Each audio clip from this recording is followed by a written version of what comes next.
좋게 하기를 오직 예수의 피밖에 없네. 사죄하는 증거도 예수의 피. 3절의 고백으로 나의 죄 속하기는 오직 예수의 피밖에 없네. 나는 본도 없으니 예수의 피밖에 없네. 예수의 흘린 피 나를 하오니 귀하고 귀하다 예수의 피밖에 없네. 다시 한번 예수의 흘린 피 나를 하오니 귀하고 귀하다 예수의 피. 고백하며 편함과 소망이 예수의 피밖에 없네. 나의 의는 이없음 예수의 피밖에 없네. 예수의 흘린 피 나를 하오니 귀하고 귀하다 예수의 피밖에. 5절입니다. 영원토록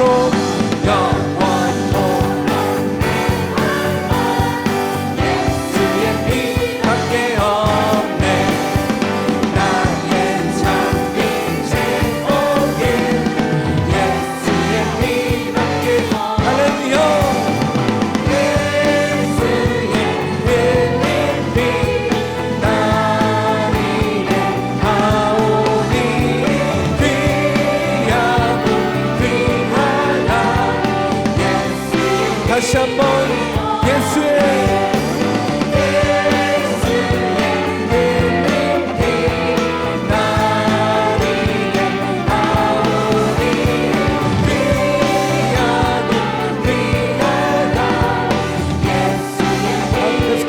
예수 십자가에 예수 십자가에 흘린 피로써 그대는 씻기어 있는가.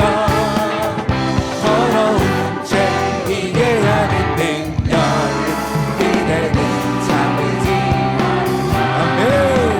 예수의 보혈로 그대는 씻기어 있는가.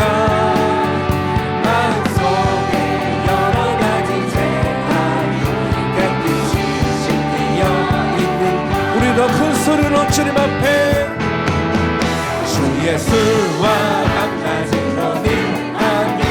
그대는 행복을 하는가. 아무 때나 어디서나 그대는 십자가 붙들고 있는가. 예수의 보혈로 아멘. 보혈로 그대는 씻기어 있는가.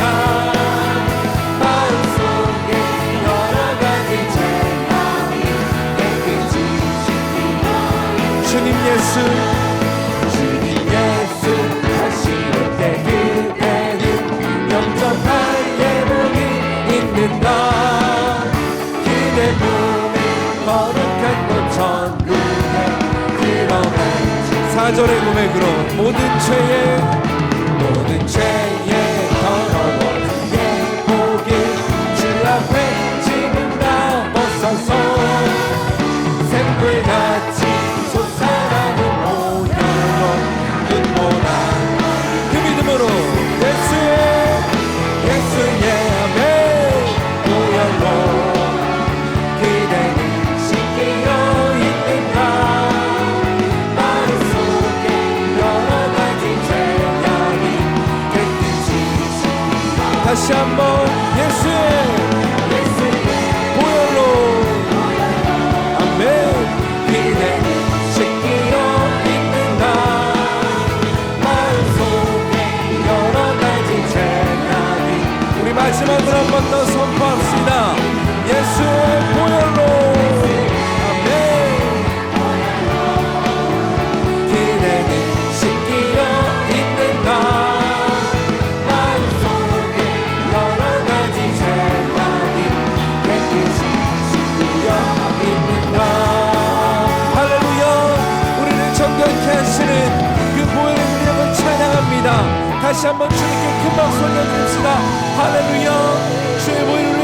하십니다. 그 능력이 힘입어 주님 앞에 나아갑니다.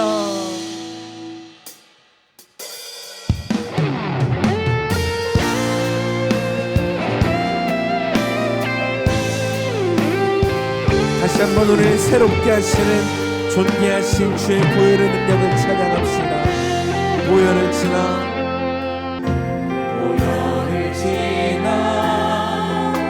하나님 품으로 보혈을 지나 아버지 품으로 보혈을 지나 하나님 품으로 한 걸음씩 나가네.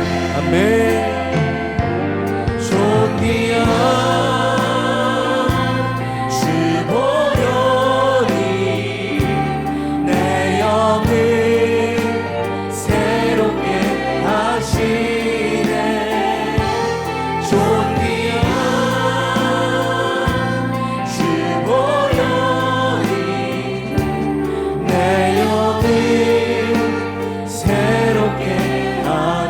다시 한번 보혈을 지나 보혈을 지나 하나님 품으로 보혈을 지나 아버지 품으로 보혈을 지나 하나님 품으로 한 걸음씩 나가네.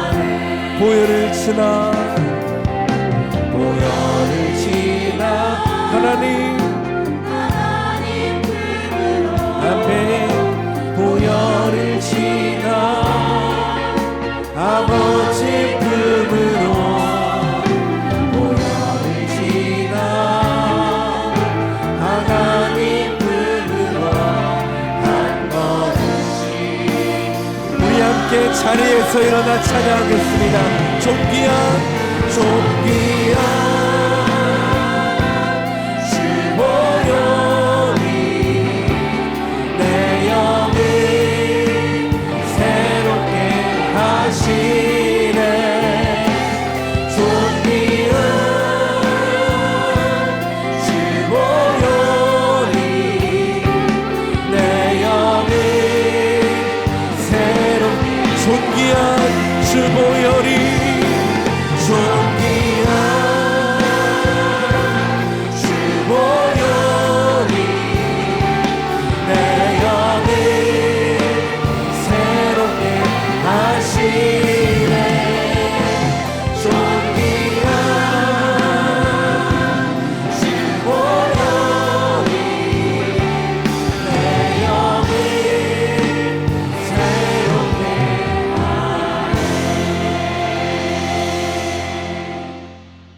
오늘은 주님께서 가르쳐 주신 기도 6번째, 우리의 죄를 사하여 주시옵고라는 제목으로 하나님 말씀 나누겠습니다. 우리가 지난 주일날 함께 나눴던 말씀은 일용할 양식을 주시옵고였습니다. 우리는 일용할 양식 하면 단순히 어떤 음식, 먹는 것 이렇게 생각을 하는데, 일용할 양식이란 우리가 생존에 필요한 모든 것들이 그 속에 포함되어 있습니다. 우리는 어떤 음식만으로 우린 살아가는 것이 아니라 우리가 이 땅에서 살아갈 때 공기가 없으면 그 누구도 살아갈 수가 없습니다. 이 세상에 살아갈 때 우리의 노력으로, 우리의 땀을 흘림으로 얻을 수 있는 것이 있는가 하면 우리의 노력과 우리의 애씀으로 얻을 수 없는 것들이 있습니다. 값으로는 우리가 매길 수 없는 귀한 것들이 있습니다. 우리는 비를 우리 마음대로 조정해서 우리가 원하는 때 오게 할 수 없습니다. 우리는 저 태양을 우리가 원해서, 우리에게 필요해서 그곳에 있는 것도 아니에요. 또한 이 땅에 살아갈 때 모든 이 공기들, 이것은 우리의 노력으로 얻은 것이 아니라 거저 주어진 것이에요. 그러니까 이 땅에서 살아갈 때 우리의 땀 흘림으로 얻을 수 있는 것들이나 우리의 노력으로 얻을 수 없는 것들, 이 모든 것 하나님이 주신 것을 우리가 잊지 말고 일용할 양식을 구할 때마다 하나님께서 우리의 생존에 필요한 것들을 다 주셨고 그 하나님께서 오늘도 우리의 필요를 주실 것이고 내일도 우리의 필요를 주실 것을 우리가 믿고 기도하는 거예요. 그런데 사람은 살아갈 때 이런 일용할 양식만을 갖고 살아가는 것은 아닙니다. 우리는 사람과의 관계 속에서 살아가고 있어요. 그런데 이 사람과의 관계 속에서 우리가 살아가고 있는데 우리는 모두 다 좋은 관계였으면 좋은데 좋지 않은 관계들도 종종 있습니다. 오늘 이 시간 예배드리는 여러분들에게 여러분의 삶에, 여러분의 마음에 좋지 않은 그런 어떤 사건이나 여러분 마음속에 상처를 준 사람들이 있습니까? 라고 한다면 다들 기억 속에 있을 거예요. 우리는 사람들과의 이 관계 속에서 살아갈 때 남에게 상처를 우리가 받기도 하지만 남에게 상처를 주기도 해요. 우리는 상처를 받기도 하고 주기도 하는데 내가 남에게 상처를 준 것에 대해서는 잘 기억에 남아있지 않습니다. 그러나 어떤 받은 상처에 대해서는 우리가 기억 속에 오랫동안 남아 있습니다. 우리에게 상처와 아픔과 손해를 준 사람에 대해서 생각이 일어나면 마음속이 어떻습니까? 미움이 일어납니다. 분노가 일어나고 화가 일어납니다. TV 드라마를 보면은 이런 내용들을 우리가 종종 볼 때가 있습니다. 어떤 한 사람이 굉장히 시달림을 당합니다. 어려움을 당합니다. 힘이 센 사람들에게 어려움을 당하고 시달림을 당하고 배신을 당하고 손해를 봅니다.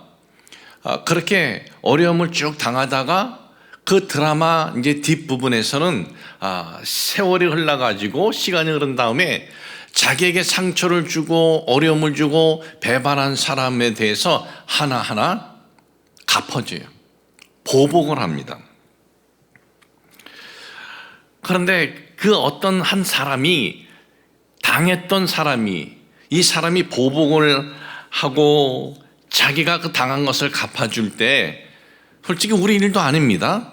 그리고 하나의 드라마예요. 그런데 우리는 그런 거를 볼 때 마음이 어떠느냐? 내 일도 아닌데 괜히 좋아요. 희열이 일어나요. 마음에 남이 이렇게 남이 일인데도 불구하고 또 드라마인데도 불구하고 우리 마음에는 희열이 일어납니다. 왜 그렇습니까? 그것은 다른 것이 아닙니다. 왜 우리에게 그런 마음이 일어나냐 하면은 우리의 삶에 보복하고 싶은 사람이 있기 때문에 그렇습니다. 나도 나에게 피해를 주고 나에게 아픔을 준 사람에게 저렇게 갚았으면 하는 마음이 있기 때문에 그렇습니다. 이것이 우리 모두의 모습이에요. 저의 모습이기도 합니다. 바로 우리들의 이런 부분을 잘 아시는 우리 주님께서 오늘 뭐라고 말씀하십니까? 오늘 여러분들에게 봉독해드린 이 말씀 중에 마태복음 6장 12절 우리가 우리에게 죄 지은 자를 사하여 준 것 같이 우리 죄를 사하여 주시옵고 그래요. 죄 지은 자를 사하여 준 것 같이 여기서 이 마태복음 6장 12절에는 죄라고 언급을 하고 있고 그 죄를 사해 준 것 같이 우리 죄를 사해 주시옵고 이렇게 되어 있는데 주님께서 가르쳐 주신 기도는 누가복음 11장에도 똑같이 나와요. 근데 누가복음 11장이 더 오래된 사본이에요. 이것이 거기에는 죄 지은 모든 사람을 용서하오니 그랬어요. 그러니까 누가복음에서는 용서를 언급을 하고 있습니다. 주님께서는 우리에게 죄 지은 자를 사하여 주시라고 하시고 주님께서는 죄 지은 자를 용서하라라고 그렇게 기도하라라고 말씀하고 있어요.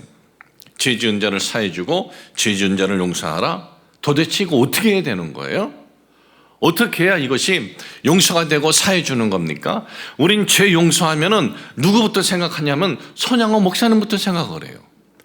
저렇게 해야지 진정한 용서가 되는 것이 아닌가? 굉장히 이거에 대해서 부담을 가져요. 근데 이것은 부담 가질 내용이 아닌데 성경적인 말씀을 보면 예전에 밀양이라는 영화를 본 적이 있습니다. 밀양이라는 영화는 주연이 여자 주연은 전도연 씨고 남자 주연은 송강호 씨인데 내용은 이렇습니다. 전도연 씨가 남편을 잃고 남편의 고향인 밀양에 와서 정착을 하려고 합니다. 어린 아들을 데리고. 그런데 이 밀양이라는 시골에 이 젊은 이 미망인이죠. 어린 아들을 데리고 정착을 하는데 돈이 있어 보이는 거예요. 그 아이를 유괴를 해요. 유괴범은 누구냐면 그 아이가 다니는 웅변 학원의 원장이 유괴를 합니다. 돈을 요구합니다. 그런데 이 아이를 돈 주고 찾는 것이 아니라 아이가 죽어요. 유괴범은 잡힙니다. 유괴범은 잡혀서 살인범, 유괴살인죄로 감옥에 들어가 있습니다. 그런데 이 엄마가 너무나 힘든 거예요. 남편은 일찍 세상 떠났죠. 그 어린 아들에게 모든 것을 다 걸고 그리고 남편의 고향에 와서 다시 잘 살아보려고 했는데 그 아들마저 죽었으니 얼마나 힘들겠습니까? 그러니까 하루하루 사는 것이 사는 거 아닙니다. 그런데 그 주변에 이제 교회 다니는 분들이 있습니다. 그들이 그를 전도해가지고 교회 데려가는 거예요. 교회 데려가서 막 소리 지르면서 막 기도도 하고 찬양도 하고 하면서 좀 마음이 평안해지는 것 같다는 것을 느낍니다. 마음의 평안을 좀 느끼고 또 마음의 어떤 그 어려움을 이길 수 있는 희망을 갖는 것을 느껴요. 그런데 다시 그 아들을 생각하면 견딜 수가 없는 거예요. 그래서 생각을 합니다. 내가 내 아들을 죽인 사람에게 가서 내가 용서한다고 그렇게 얘기를 해야 내 마음이 더 편해질 수 있지 않을까 그런 생각을 해요. 그래서 찾아가요. 교도소로 유괴범을. 유괴범은 딱 찾아가는데 이 유괴범이 그 아들을 잃은 이 자기를 볼 때 정말 미안해하고 괴로워하고 하지 않은 그러한 그 표정일 줄 알았는데 자기 아들을 죽인 사람이 너무나 평안한 얼굴이에요. 얼굴도 너무나 평안하고 미소를 지으면서 이렇게 얘기하는 거예요. 나는 이 교도소에서 하나님을 만났는데 하나님께서 나의 죄를 다 용서해 주셨습니다. 자매님도 하나님을 만나서 마음의 평안을 얻으세요 그러는 거예요. 이 여자가 거기서 돌아버려요.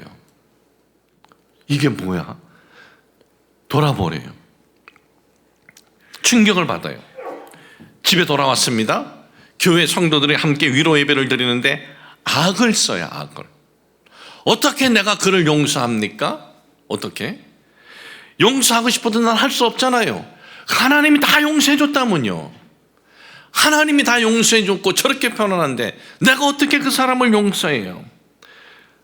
내가 그 인간을 용서하기 전에 하나님은 어떻게 그 인간을 먼저 용서해 줄 수 있어야 하면서 아주 분노하면서 소리를 쳐요. 그 영화는 어떤 분들은 기독교 폄하다, 교회 폄하다, 뭐 그런 솔직히 내용 전체를 보면 그런 것도 있어요. 그러나 거기에는 기독교인들이 그 영화를 보면서 한번 돌아보아야 할 내용들도 있어요. 하나님이 용서해 줬다고 내가 피해 입힌 사람에게 미안한 마음을 갖지 않는 것은 그건 진정한 그리스도인이 아닙니다. 하나님이 용서해 줬어도 내가 누구에게 피해 줬어요. 그럼 그 사람에겐 정말 미안한 마음을 가져야 돼요. 금정적으로 피해 줬으면 어떻게든지 금정적으로 그걸 갚아야 되는 거예요. 그것이 그리스도인의 진정한 용서를 받는 거예요. 그 부분을 얘기하고 또 하나는 용서는 꼭 가서 그 사람에게 내가 당신을 용서한다, 내가 당신을 다 용서한다 그렇게 꼭 해야만이 용서가 아니에요. 여러분, 용서는 나에게 아픔을 주고 손해를 주고 내 마음에 큰 상처를 준 이를 찾아가서 그에게 다시 손을 잡아주고 나는 당신을 용서한다 말을 해야만 하는 것 아닙니다. 여러분, 용서라는 원어가 있어요. 헬라어 원어. 성경에 써져 있는 원어죠. 아피에미라고 써져 있어요. 아피에미. 아피, 에미 두 단어가 합친 거예요. 아피는 무엇으로부터, 에미는 보내다라는 거예요. 그러니까 이 용서의 의미는 뭐냐? 내어 보내다, 완전히 떠나게 하다, 통과하다, 잊어버리다, 놓아주다, 제외하다, 면제하다라는 뜻이에요. 그러니까 직접 가서 손을 내밀고 용서합니다, 고백해야만 되는 것 아니에요. 찾아가서 그렇게 안 해도 됩니다. 여러분, 사기꾼을 용서한다고 그 사기꾼과 다시 관계를 회복을 해요? 또 사기당해요. 어떤 사람은요, 말로 쉽게 다른 사람들을 막 상처 주는 사람이 있어요. 그 어떤 사람으로부터 내가 마음에 큰 상처를 받았어요. 너무나 힘든 거예요. 근데 용서하고 싶은 마음이 들어서 내가 당신과 같이 다시 용서합니다, 당신과 같이 예전처럼 관계를 다시 회복합니다. 똑같은 상처를 당해요. 말로. 폭행범과 함께 있으면 또다시 폭행을 당할 수 있습니다. 여러분, 용서는요, 다시 그와의 관계 회복을 해야만 되는 것 아닙니다. 나에게 상처를 준 상대 있지 않습니까? 그 상대를, 또 나에게 상처를 준 사건이 있지 않습니까? 그 상처를 우리 마음속에 쓴뿌리로 남아있게 하지 말고 내어보내라는 거예요. 완전히 떠나보내라는 거예요. 통과시켜 버리라는 거예요. 잊어버리라는 거예요. 물론 성경 누가복음 17장 4절에 보면 이렇게 말씀이 기록이 되어 있습니다. 만일 하루에 7번이라도 내게 죄를 짓고 7번이라도 너에게 죄를 짓고 7번 내게 돌아와서 내가 회개하노라 하거늘 너를 용서하라 그랬어요. 성경의 용서는 전제가 달려 있어요. 와서 회개할 때 용서하라 그랬어요. 전제가 있어요. 그런데 여러분, 성경에서 말씀하는 이 용서의 그 주님께서 가르쳐 주신 의미는요, 그 상대가 나를 때 찾아와서 용서를 구하던 용서를 구하지 않던 그것은 우리에게 있어서 중요한 게 아니에요. 중요한 건 내게 있어요. 나에게 그가 나를 찾아 용서를 구하던 용서를 구하지 않던, 나는 용서를 구하면 꼭 용서해 줘야지 성경적이니까 그렇게 할 필요 없어요. 용서를 안 구해도 돼요. 용서 구하는 사람 세상에 별로 없어요. 여러분, 살아가면서 여러분에게 잘못한 사람이 여러분을 찾아와서 정말 미안합니다 하는 사람 얼마나 있어요? 그런 사람 별로 없어요. 정말 그 정도 마음이면 그런 짓거리도 안 하죠. 그 정도 마음이면. 우리는 그가 나를 찾아와서 용서를 구하던 그렇지 않던 상관없이 주님께서는 네 삶에 그 아픔을 준 사건, 그 아픔을 준 사람에 대해서 떠나보내라. 그걸 잊어버려라. 오늘 주님께서 이 부분을 제자들에게 가르쳐 주시고 오늘을 살아가는 우리들에게도 바로 이 부분을 말씀하고 있는 거예요. 다시 이제 본문에 들어갑니다. 주님께서는 죄 지은 자를 사하여 주라 그렇게 기도하라고 그랬습니다. 여러분, 죄라는 이 신학 성경의 그 헬라어 원어는 하마르티아라고 써져 있어요. 이 하마르티아가 신약 성경에 죄라고 써져 있는 원어인데, 이 뜻은 뭐냐면은 화살이 가다가 관역으로 가지 않고 빗나갔다, 아니면 화살이 가다가 그 목적지까지 가지 못하고 도달하지 못했다는 뜻이에요. 그런데 오늘 읽어드린 마태복음 이 6장 12절에 주님께서 가르쳐 주신 기도에 보면은 죄라는 이 단어가 원어, 한국말은 똑같이 죄로 되어 있지만은 원어로는 하마르티아로 쓰여져 있잖아요. 여기에는 뭐라고 써져 있냐면 오페이레마타라고 써져 있어요. 이것은 뭐냐 하면은 부채, 빚의 빚, 부채. 그러니까 우리에게 빚진 사람, 너에게 이 부채를 있는 사람을 사해줘라. 그 빚을 사해주라는 것이에요. 그런데 이 빚, 이 부채, 오페이레마타와 똑같은 그 의미로 쓰여진 것이 있어요. 그것이 어디에 쓰여져 있냐면은 마태복음 18장 24절에 쓰여져 있습니다. 결산할 때에 10,000달란트 빚진 자 하나를 데려오매, 이 빚진 자, 여기에 똑같은 이 의미로 써져 있습니다. 이 마태복음 18장은 뭡니까? 어떤 한 사람이 왕에게 빚을 졌는데 그 빚의 크기가 얼만큼이 되느냐? 금 1만 달란트예요. 금 1만 달란트. 금 한 달란트가 34kg입니다. 한 달란트가. 한 달란트는요, 골드바 1kg짜리 100g짜리가 아니고 1kg짜리가 34개예요. 그러면 1만 달란트는요 1kg짜리 골드바가 34만 개예요. 현재 시가로 보니까 30조예요. 왕에게 그런 빚을 진 겁니다. 그럼 이 빚을 어떻게 갚겠습니까? 못 갚죠. 어떻게 갚겠어요? 그런데 그 모든 빚을 왕이 탕감해 줬어요. 탕감받은 이 사람은 정말 구름에 뜬 것 같은 그러한 아주 행복과 기쁨과 감사함이 있었습니다. 그런데 그에게 100데나리온 빚진 사람이 있습니다. 이 100데나리온 빚진 사람을 만나서 빚을 갚아라 그러는 거예요. 그러니까 100데나리온이 빚진 사람이 네 갚겠습니다. 근데 지금은 제가 안 되니까 조금만 좀 참아주세요. 그런데 나 못 참어 하고 그를 끌고 가서 감옥에 집어넣어요. 100데나리온은요 그 가치가 뭡니까? 얼마냐? 한 데나리온이 하루치 일당입니다. 그러니까 한 사람이 일하는데 30일치, 그러니까 석 달치 일당이 되는 거예요. 자, 이 내용이 왕의 귀에 들렸습니다. 왕이 뭐라 그러냐? 그놈 잡아와라.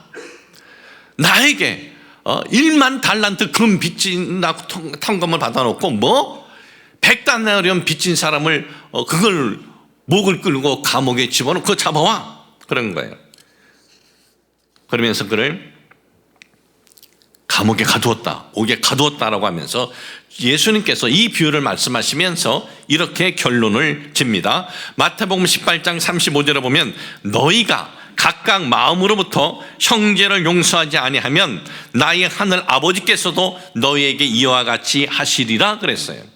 여러분 이 말씀을 너희들이 형제를 용서하지 아니하면 하나님도 너희를 용서하지 않으시겠다는 조건부 용서를 지금 말씀하고 있는 거 아니에요? 이 내용이 전체적인 내용을 우리가 다 쭉 보면은 주님께서 이 비유를 하신 그 의도는 이것입니다. 너희들이 용서함 받은 것을 너희들이 생각해 봐라. 너희들이 용서함 받은 거 금 1만 달란트 그 정도의 무게로도 이것이 갚을 수 있는 것은 아니지 않느냐. 너희들의 용서함의 크기는 그 무엇과 비교할 수가 없다. 너희들은 죄로 인해서 영원한 사망, 영원한 형벌 속에 있어야 되는데 하나님이 그 모든 빚을 다 탕감해 주었는데 너희들이 그런 탕감을 받았다. 그것에 비해서 우리가 이 땅에 살면서 당하는 사건들, 용서하지 못하고 있는 것들은 우리가 하나님으로부터 받은 용서받은 것하고는 비교할 만한 것이 못 된다라는 것을 말씀해 주고 있는 거예요. 그러면서 주님께서는 너희들이 용서함의 삶을 살라고 하는 거예요. 그러니까 하나님의 용서는요 조건부적 용서 안 해요. 너 용서 안 해? 그럼 나도 안 해. 이것이 아니에요. 우리가 하나님으로부터 용서받은 것이 이렇게 큰 것임을 그 무엇하고 비교할 수 값으로 우리가 환산할 수 없는 것임을 잊지 말고 너희들이 기도하라. 그 부분 잊지 말고 용서하는 삶을 살라. 기도를 드리고 또 우리가 그 용서함을 삶을 살 수 있도록 역설적인 표현인 것입니다. 이 역설적인 표현에 대해서 영국의 캠브리지 대학에서 이 교수로 있었던 영국 신학자가 있습니다. 그 신학자 모을 교수인데 이 교수는 이렇게 얘기를 했습니다. 자신이 하나님께 대하여 지은 죄가 엄청나게 많다는 것을 일단 깨달은 사람의 눈에는 남들이 자신에게 끼친 해가 상대적으로 극소화되어 나타난다 그랬어요. 그러니까 우리가 하나님으로부터 받은 용서가 얼마나 큰 것인가를 우리가 이 부분을 깨닫는다면 다른 사람의 이 잘못은 작은 것으로서 용서할 수 있는 마음이 일어나게 된다라는 것입니다.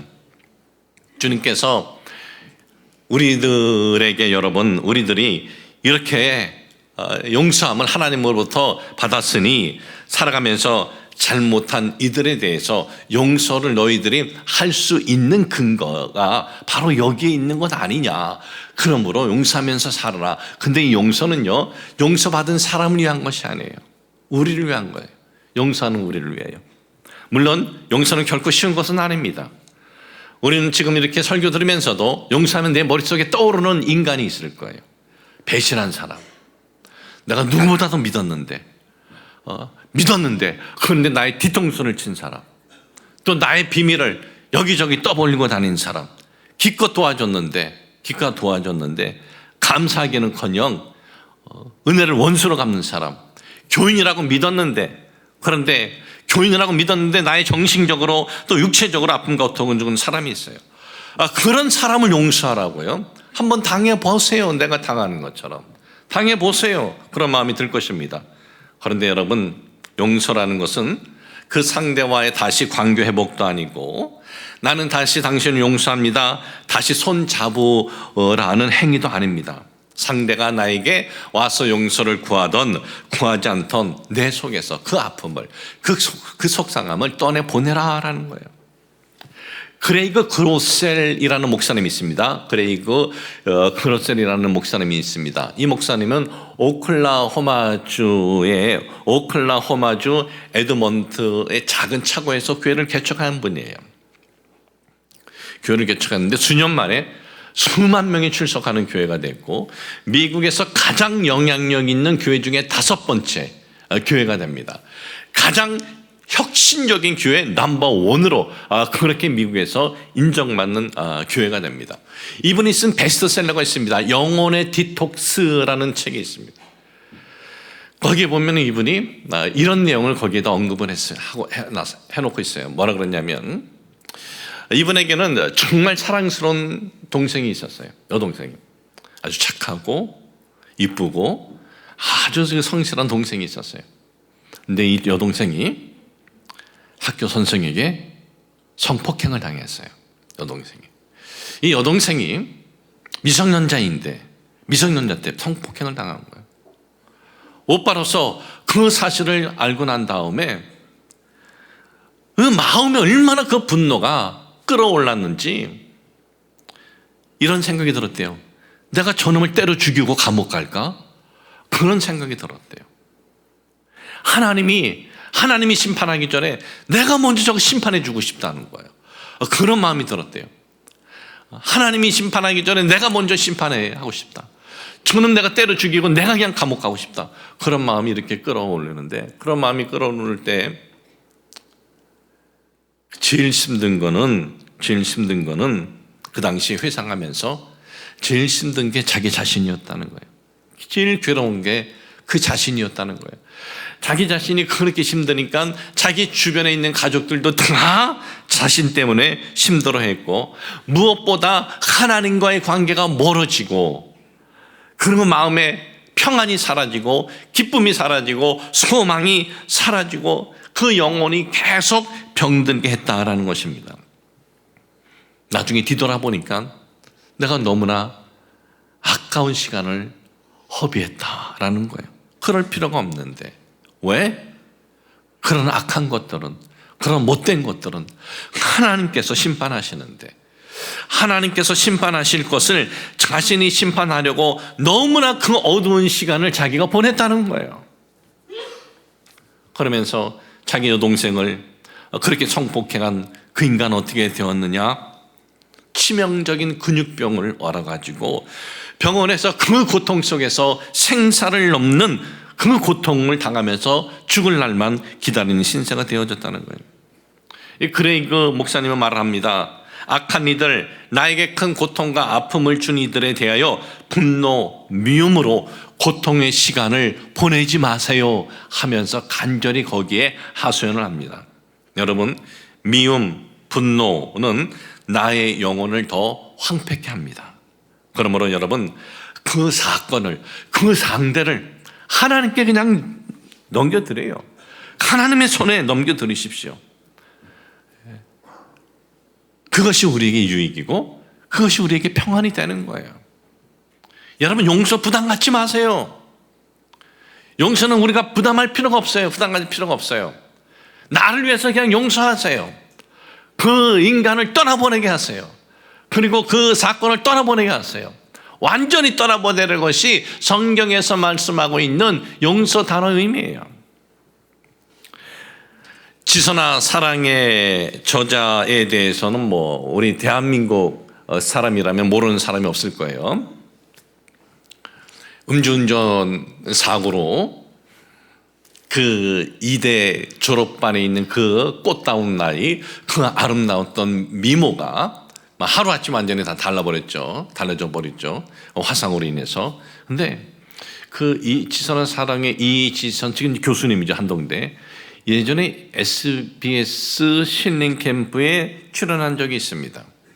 참 그녀의 그 발랄하던 그 사건, 또 당했던 어려움의 사건 쭉 이렇게 펼쳐주는데 어느 부분에서부터 제가 굉장히 정신을 바짝 차리고 이렇게 들으면서 저만의 뭔가를 딱 캐치한 게 있었어요. 뭐냐면 이 방송에서 MC들이 물어봅니다. 가해자 만났습니까? 가해자를 만났냐고 물어봐요. 그때 그녀가 이렇게 대답을 해요. 아니요, 한 번도 만나지 못했어요. 그래요.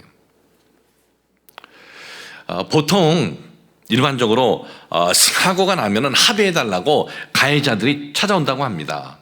그런데 그 음주운전으로 자신에게 사고 낸 사람은 아마 가족이 아무도 없었는지 찾아오지 않았고, 그 음주운전으로 사고 낸 사람도 미안하다고 찾아오지도 않았고, 내용을 쫙 보면서 제가 뭘 느꼈냐면 그 사람이 찾아오지도 않았고 이지선 씨도 그 사람을 만날 이유도 없었던 거예요. 자, 이렇게 들으면서 제가 무슨 생각을 했냐면은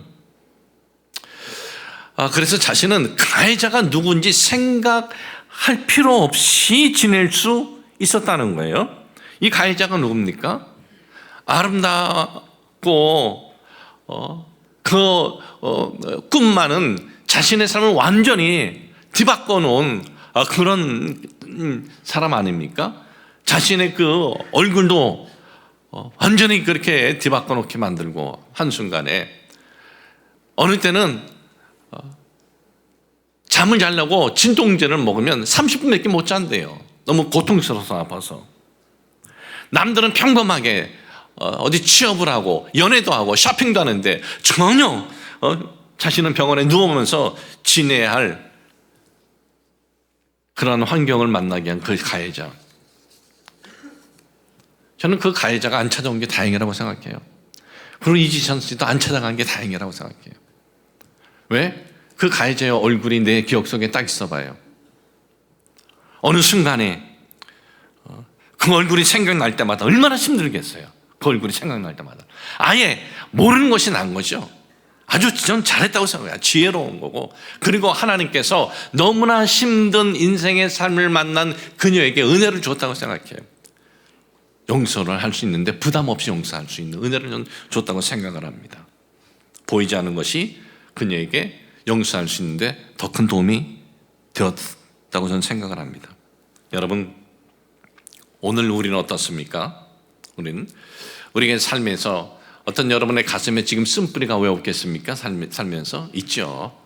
그런데 그 쓴뿌리, 그 아픔을 내가 이것을 용서를 하는 데 있어서 찾아가서 용서합니다 할 필요 없어요. 그럴 필요 없어요. 그냥 우리는 오늘 이 말씀을 생각하면서, 그래, 내가 하나님으로부터 받은 용서의 이 부채가, 이 빚이 이렇게 크니 이거 내가 떠나보내자. 완전히 나한테 내보내자. 이것이 나에게 유익이고 나에게 행복이고 나에게 축복이다 라는 것을 여러분 잊지 마시고, 또 이 부분이 좀 힘들면 주님께서 오늘 말씀하는 거예요. 그 부분 너희들 힘드냐? 그러면 하나님 앞에 이걸 놓고 기도해. 하나님 도와주세요. 저 이거 좀 뛰어내보내게 도와주세요. 잊어버리게 도와주세요. 그래서 여러분의 삶에 이제 쓴뿌리로 인해서 힘든 것들이 다 떠나기를 주님의 이름으로 축복을 합니다. 하나님 아버지, 저희들 살아갈 때에 마음의 쓴뿌리를 만날 때가 있습니다. 그 사건, 그 대상자, 오늘 주신 이 말씀을 통해서 이것이 다 우리 속에서 떠나가게 하여 주옵소서. 던져버리게 하여 주옵시고 잊혀지게 하여 주옵소서. 주님, 저희들 오늘 용서의 삶을 걸어가도록 주께서 도와주옵소서. 예수님의 이름으로 기도합니다. 아멘.